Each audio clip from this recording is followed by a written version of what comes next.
Hello folks, welcome to a special Tuesday morning edition of the Telegram Football Insiders. Josh Wolfish joined as always by Foster Lander. And Foster, plenty of big games during our 5-day Week 6 slate, but none bigger than what went down in Pine Tops tonight. Tarboro, Southwest Edgecombe, the function at the junction, and for the first time, the Vikings could not overcome themselves.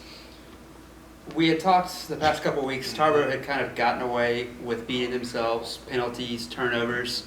It had worked barely against Southern Nash a couple of weeks back, but as the competition level stepped up, Southwest probably the best team that they've played, ranked number 8 in 2A. It finally caught up to them.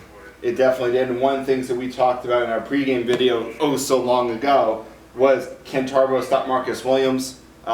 22 carries, 180 yards, 3 touchdowns. That answer was no. They did a good job in spurts defending the run, but they really struggled with establishing their offense. Southwest did a great job at defending that famous Tarboro T wing wishbone offense. And then Marcus Williams and Keenan Williams had a couple of big runs to keep drives alive. And as we mentioned before, penalties, turnovers. TJ Powell had the ball stripped at the 10-yard line. He's walking into an end zone. All of a sudden, Kanazi Page comes up and punches that ball out, and that changes the complexion of the ball game. But there were other games played in Twin Counties, believe it or not, Edgecombe County. We'll start with the game you're at tonight, Nash Central Bun. It got ugly. It did, and it was still a game at halftime, a little bit. Bun scored twice right before the half to get a 16-point lead, but Bun rushed for 523 yards on 60 carries.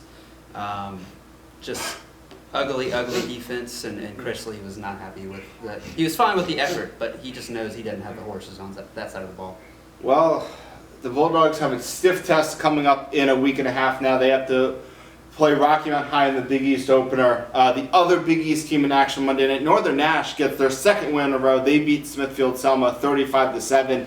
Not a big surprise. The Knights moved to 2-4, beating the two cupcakes on their schedule, so to speak. So the real question for them is, can they sustain that in Big East play? We saw them go on a hot streak last year heading into Big East play, and that just did not work out for them at all. But we're going to move to Friday night. One of the few teams playing this upcoming Friday, Rocky Mount Academy, and they continued their upward trend since that opening week loss. They did. They're starting to find some playmakers on offense.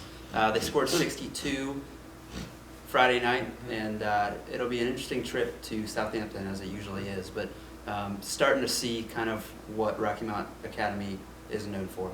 Definitely, and this upcoming trip to Southampton, as you mentioned, going to be a real marker for how much the Eagles have grown. The other game I want to touch on, North Edgecombe was postponed, Rocky Mount Prep, they were both postponed to later dates. North Edgecombe plays October 6th. Rocky Mount Prep will play Word of God at some point, maybe. I don't know. They have yet to schedule or announce a makeup date. Rocky Mount High won Thursday to begin this entire Week 6.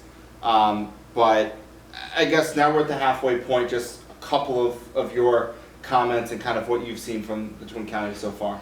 I think Rocky Mount High has to be considered probably the Big East favorite at this point. We haven't seen a whole lot of the Wilson teams hunt and fight yet, so it'll be curious to see how they look when we get a first look at them.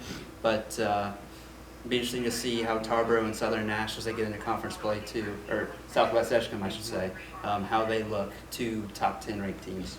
Definitely, and we will expound on this more in next week's videos and also in the actual newspaper itself. For Foster Lander, I'm Josh Wolfish. We'll see you Friday morning.